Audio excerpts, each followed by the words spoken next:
Good morning বাচ্চা লোক। আমি তোমাদের উত্তম স্যার আরেকটি ভালো ক্লাস নিয়ে চলে এলাম। 2024 সালের জিওগ্রাফি কোশ্চেন তোমাদের বিগত বছরের কেমন এসেছিল সেই বিষয়ে আলোচনা করছি। দেখতে থাকো ক্লাসটি। যদি ভালো লাগে ক্লাসটি তাহলে তোমাদের সে ছোট্ট সুন্দর হাত দিয়ে চ্যানেলটিকে সাবস্ক্রাইব করে পাশে থেকো আমাদের। চলো বিভাগ ক তোমাদের এমসিকিউ কোশ্চেন। 1 নম্বর কোশ্চেন দেখা যাক। একটি বহিজাত প্রক্রিয়া উদাহরণ হলো আবহবিকার। চলো 2 নম্বর কোশ্চেন। পার্বত্য হিমবাহের শীর্ষদেশে হিমবাহ ও পর্বতঘাতের মধ্যে সংকীর্ণ গভীর ফাটলগুলিকে কী বলা হয়? ক্রেভাস বলা হয়। বায়ুমণ্ডলে যে স্তরে আবহাওয়ার গোলযোগ দেখা যায় সেই স্তরটি হলো ট্রপোস্ফিয়ার। চলো পরের কোশ্চেন। বৈপরীত উত্তাপ সংঘটিত হয় তখন উচ্চতা বৃদ্ধি ও উষ্ণতা হ্রাস পায়। চলো পরের কোশ্চেন 1-5। ভূপৃষ্ঠে কোনো একটি স্থানে জোয়ারের সঙ্গে ভাটার সময়ের পার্থক্য হলো 6 ঘন্টা। চলো 1-6। সমুদ্রে যে স্থানে উষ্ণ ও শীতল স্রোত উভয় মিলিত হয় তাকে বলা হয় হিমানী সম্প্রপাত। চলো পরের কোশ্চেন। বিষাক্ত নয় এমন একটি বর্জ্য পদার্থের উদাহরণ হলো ফ্লাই অ্যাশ। তোমাদের তাড়াতাড়ি ক্লাসটি কমপ্লিট করার জন্য ভিডিওটা যাতে বড় না হয়ে যায়, তোমাদের যদি আমার যদি তাড়াতাড়ি বলার জন্য কোনো জায়গায় যদি উচ্চারণ ভুল হয় তোমাদের আমি কমেন্ট বক্সে সঠিক উচ্চারণটা দিয়ে দেব। চলো পরের কোশ্চেন। ভারতের উত্তরে পার্বত্য অঞ্চলে অবস্থিত একটি লবণাক্ত হ্রদের নাম হচ্ছে উলার হ্রদ। চলো ভারতের একটি মুখ্য বৃষ্টি ছায়া অঞ্চল হলো হিমালয়ের পাদদেশ অঞ্চল। চলো পরের কোশ্চেন। বেসল্ট শিলার আবহবিকার ফলে সৃষ্ট মৃত্তিকা হলো কৃষ্ণ মৃত্তিকা। চলো পরের কোশ্চেন। ভারতের কেন্দ্রীয় কার্পাস গবেষণা কেন্দ্রটি অবস্থিত হচ্ছে মুম্বাইতে। চলো পরের কোশ্চেন।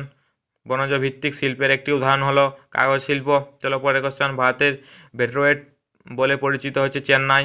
চলো পরের কোশ্চেন। উপগ্রহ চিত্রে নদী ও জলাশয় যে রং এর সাহায্যে নির্দেশ করা হয় তা হলো গাঢ় লাল না গাঢ় নীল।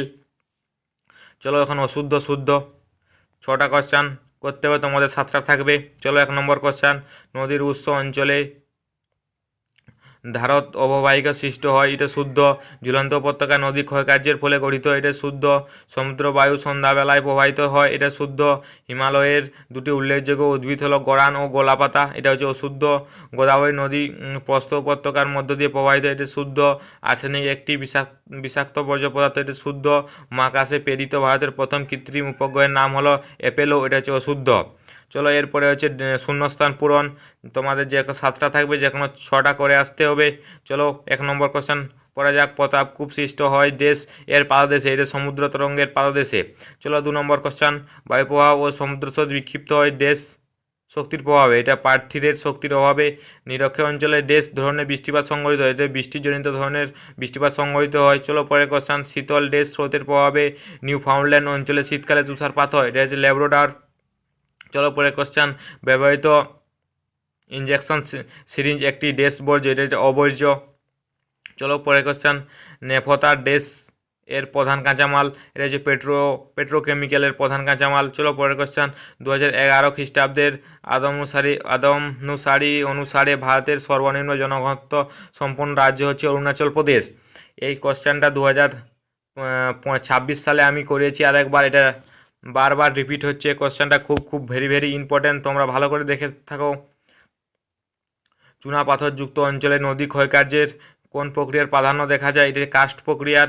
চলো পরের কোশ্চেন। এটা এসিকিউ কোশ্চেন, তোমাদের 8টা থাকবে, যে কোনো 6টা করে আসতে হবে। চলো 1 নম্বর কোশ্চেন। চুনাপাথরযুক্ত অঞ্চলে নদীর ক্ষয়কার্যের কোন প্রক্রিয়ার প্রাধান্য দেখা যায়? কাস্ট প্রক্রিয়া। চলো 2 নম্বর কোশ্চেন। বায়ুমণ্ডলে কোন স্তরে মেরু প্রবাহ দেখা যায়? ট্রোপোস্ফিয়ার। চলো পরের কোশ্চেন। কোন মহাসাগরে ঋতু পরিবর্তনের ফলে সমুদ্রস্রোত দিক পরিবর্তিত হয়? এটা হচ্ছে প্রশান্ত মহাসাগরে। চলো পরের কোশ্চেন। কর্ণাটকের ব্যবচ্ছিন্ন মালভূমির নাম লেখো, এটা হচ্ছে জলাধার। চলো পরের কোশ্চেন। কোন শক্তিশালী ক্রান্তীয় ঘূর্ণিঝড়ের প্রভাবে 2020 খ্রিস্টাব্দে দক্ষিণবঙ্গ ক্ষতিগ্রস্ত হয়েছে? এই কোশ্চেনটা দুটো উত্তর হবে।